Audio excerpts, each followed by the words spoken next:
wanted to quickly explain the guidelines I think everyone should follow when doing salvia to have a productive experience. This isn't a guide on how to have a good trip, whatever that means, on salvia. I mean, if you're looking for a good trip, I think you're doing the wrong substance. I mean, not to say that you can't have a good trip. I'm just saying that if that's what you're looking for, you're probably doing the wrong substance. I mean, you don't do it for that. To me, it's like someone asking, well, how do I have a great time at school? It's not for that. You go to school to learn. You don't go to school to have a great time. That's just my opinion. Anyway, rule number 1 I want to talk about is choose your setting wisely.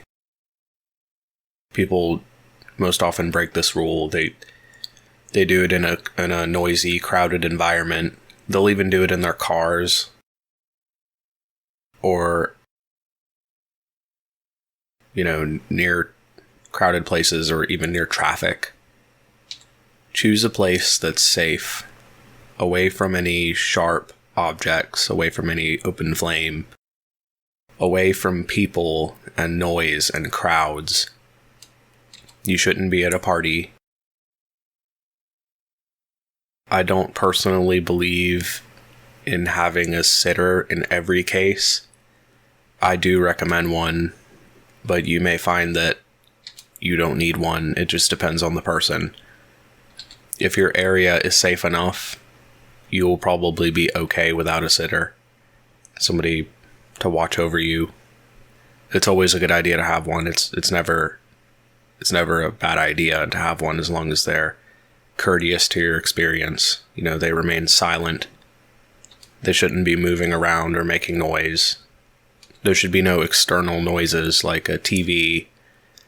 Everything should be turned off. If dogs are going to bark, or doorbells are going to be ringing, or your cell phone is going to be ringing, just choose another time. Pick another place. Somewhere where you won't be bothered. But the most important thing is safety, Don't do it in the car. Don't do it on the top floor of a building. You could be seriously injured or killed if you don't follow this rule. You may see something that makes you want to get far away. It may make you get up and run as far away from that thing as possible. And where you run may be straight into traffic, or out a window, or off a balcony. You may thrash around, or you may break things. I mean, that's the nature of this. I mean, that also leads me to my rule number 2, which is choose your dosage wisely. Back to the point of losing control of yourself. It's highly dependent on dose. There are a lot of fools on YouTube that taking these extremely, ridiculously high doses and posting themselves on YouTube.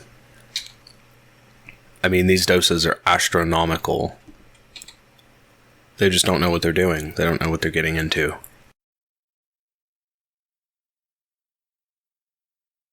I mean,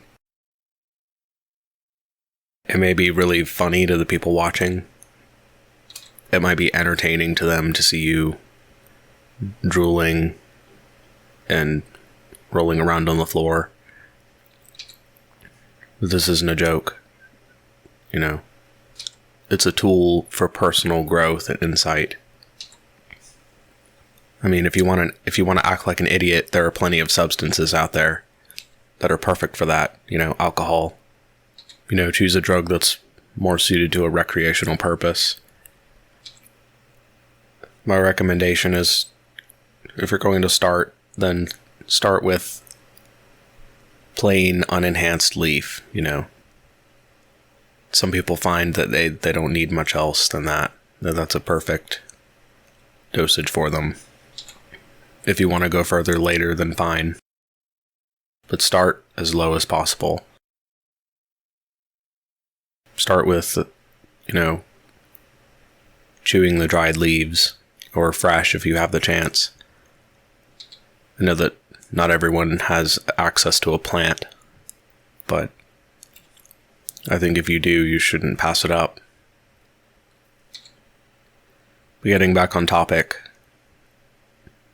my rule number 3 is take with you a serious intent. I mean, the reason for this is simple. You have to treat it like you're going to school. You're going to learn something. You're going to school to learn something. You're doing the substance to learn something. If you go to school, if you go to class and you play around, and you're not paying attention, then you're not going to learn something. That's why I think a lot of people miss the value, because they're not paying attention, it didn't give them what they were expecting. It didn't give them a high. So they come down and go, well, that was fucking weird. And, they never do it again. They're not paying attention. They're not listening. Then again, they weren't trying to learn anything to begin with. They were just looking for a good time. But if you want it to be a productive experience, then take with you a serious intent. If you want to get the most out of it. My rule number 4 is keep an open mind. Your experience may be unsettling, to say the least. You may have seen something that greatly disturbs you. You may not be able to handle what you saw. You may have had a quote-unquote bad trip. When I say keep an open mind, I just mean that try not to label the experience good or bad. Take it simply as a challenge. You weren't given something bad. You were simply given a challenge. A challenging experience. And challenging experiences make us stronger. That's the thing to remember. Challenging experiences make us stronger. That's why I don't think any experience should be labeled good or bad, because that's a thought stopper. It's labeled a bad trip, and then you learn nothing. You learn nothing from it. So that's all I really have to say about that. Those are my 4 rules for having a productive salvia experience. If you choose to follow or break them, that's your own prerogative.